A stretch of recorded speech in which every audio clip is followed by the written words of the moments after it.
فتاوی قاضی خان میں ہے، وَلَوْ اسْتَأْجَرَ امْرَأَةٌ لِيَزْنِيَ بِهَا فَزَنَا بِهَا لَا يُحَدُّ فِي قَوْلِ ابی حنیفہ رحمہ اللہ تعالی۔ اگر کسی شخص نے عورت کو کرائے پر لیا، پیسے دے کر کہ میں تمہیں اتنے پیسے دوں گا مجھے زنا کرنے دو، اجرت پر لیا اور اس سے زنا کیا، تو کہتے ہیں امام صاحب فرماتے ہیں اس عورت پر اس آدمی پر کوئی حد نہیں ہے۔ اب اعتراض کیا کرتے ہیں کہ دیکھو جی امام ابو حنیفہ رحمۃ اللہ علیہ یہ زنا کے دروازے کھول رہے ہیں، امام ابو حنیفہ رحمۃ اللہ علیہ زنا کے دروازے کھول رہے ہیں، کہتے ہیں آدمی پیسے دے کر عورت سے زنا کرے تو ایسے آدمی پر حد ہی نہیں ہے، جب حد نہیں تو پھر جائز ہے۔ میں نے کہا بات سمجھو، ایک ہے زنا کا جائز ہونا اور جائز نہ ہونا، ایک ہوتا ہے ایسے زانی پر حد لگنا اور حد نہ لگنا۔ حد لگنا نہ لگنا اور مسئلہ ہے، اور زنا کا جائز ہونا ناجائز ہونا یہ اور مسئلہ ہے۔ اگر صرف حد نہ لگنے سے اگر کوئی چیز جائز ہو جاتی ہو تو حضرت عبداللہ بن عباس رضی اللہ تعالیٰ عنہما کا فتویٰ یہ ترمذی کے اندر موجود ہے، فرماتے ہیں من اتل بہیمۃ فلا حد علیہ، کوئی آدمی کسی جانور سے بدفعلی کرے تو ایسے آدمی پر کوئی حد نہیں۔ تو اس کا کیا معنی کہ جانور سے بدفعلی کرنا جائز ہوگا؟ اب بتاؤ اگر میں آپ سے کہوں کوئی آدمی پخانہ کھا لے اس کے اوپر کوئی حد نہیں، تو غیر اٹھ کے پخانہ شروع کر دے کیوں، کھانا شروع کر دے کیوں؟ مولانا صاحب نے کہا حد نہیں لہذا جائز ہو گیا۔ اور بھئی حد نہ ہونا الگ مسئلہ ہے اور جائز اور ناجائز ہونا یہ الگ مسئلہ ہے۔ تو امام ابو حنیفہ رحمۃ اللہ علیہ کا یہ جو مسئلہ بیان کیا جا رہا ہے نا کہ حد نہیں، حد نہ ہونے کی وجہ امام صاحب فرماتے ہیں کہ ضابطہ ہے الحدود تندرع بالشبہات، اگر کسی موقع پر شبہ ثابت آ گیا تو شبہ سے حد ساقط ہو جاتی ہے۔ یہاں شبہ کیا ہے؟ قرآن کریم میں ہے فَمَسْتَمْتَعْتُمْ بِهِ مِنْهُنَّ فَآتُوهُنَّ أُجُورَهُنَّ، جب تم کسی عورت سے نکاح کرو تو عورت کا حق مہر دیا کرو، عورت سے نکاح کرو تو عورت کو حق مہر دیا کرو۔ تو یہ جو اس نے عورت کے ساتھ ہم بستری کی ہے اور بدلے میں پیسے دیے ہیں، نکاح والا بندہ بھی عورت سے نکاح کرتا ہے اور بدلے بزا کے طور پہ پیسے دیتا ہے، تو شبہ یہ تھا کہ جیسے حق مہر ہے ویسے اجرت ہے، یہ حق مہر کی طرح ہے، اس لیے اس پر حد نہیں جاری ہونی چاہیے، شبہ آ گیا۔ اب ذہن میں سوال آئے گا بھائی وہ تو تب ہے جب نکاح ہو اور پھر پیسے دیں حق مہر، اس نے تو نکاح نہیں کیا اور پھر پیسے دیے، یہ حق مہر کے مشابہ کیسے ہو گیا؟ ہم نے کہا یہ نکاح کے مشابہ ہے۔ کیوں؟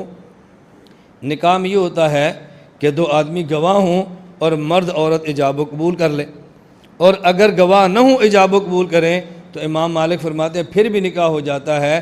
حضرت امام مالک یہاں گواہ شرط نہیں ہے، تو چونکہ فقہ مالکی میں بغیر گواہوں کے ایجاب و قبول کرنے سے نکاح ہو جاتا ہے، تو یہ شبہ ہے کہ مرد عورت راضی بھی ہیں اور پیسے بھی دیے ہیں، تو نکاح کا بھی شبہ موجود ہے اور حق مہر کا بھی شبہ موجود ہے، لہذا اس کے اوپر حد جاری نہیں ہونی چاہیے۔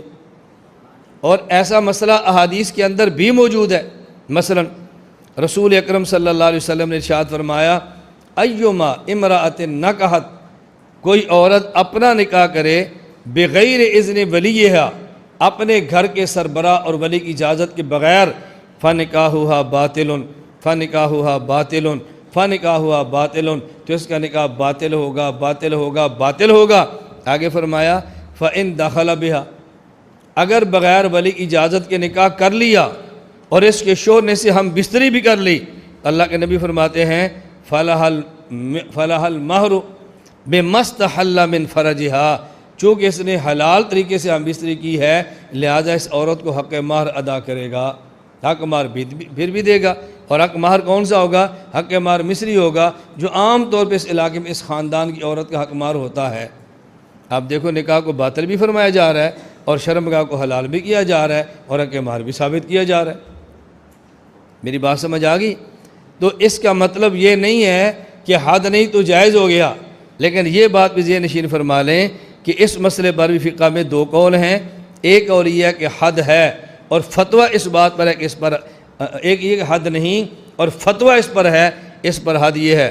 الدر المختار باب الوطی الذی یوجب الحد والذی لا یوجبہ، مسئلہ بیان کیا والحق وجوب الحد کالمستأجرۃ للخدمۃ، جس طرح کسی عورت کو پیسے دے کر گھر میں نکرانی رکھا جائے اور آدمی اس سے زنا کر لے، اس پر حد زنا ہوتی ہے، اسی طرح کوئی آدمی کسی عورت کو پیسے دے کر لائے ہی زنا کے لیے تو اس پر بھی حد ہوتی ہے۔ تو فتویٰ اس بات پر ہے کہ حد ہوگی۔ بات سمجھ آ گئی؟ اب دو باتیں سمجھ لیں، اس مسئلے پر دو قول آگے، ایک قول یہ کہ حد نہیں، اور ایک قول یہ کہ حد، اگر حد نہ ہو تو جائز پھر بھی نہیں ہے، اور اگر حد ہو تو فتویٰ اس پر ہے کہ حد ہونا چاہیے۔ تو جب ہم تقلید مفتہ بہا مسائل پہ کرتے ہیں تو اعتراض میں وہ مسئلہ پیش کرو جس پر ہمارا فتویٰ ہے، جس پر ہمارا فتویٰ ہی نہیں اس مسئلے کو اعتراض میں آپ پیش کیوں کرتے ہیں؟ میری بات سمجھ آ گئی؟ اس لیے ہم نے کہا یہ دو مسئلے الگ ہیں، ایک ہے گناہ ہونا اور ایک ہے حد ہونا۔ گناہ تو ہر حال میں ہے، لیکن حد کے بارے میں دو قول تھے، اور فتویٰ اس بات پر ہے کہ اس آدمی پر پھر بھی حد ہوگی، یہ نہیں کہ اس کی حد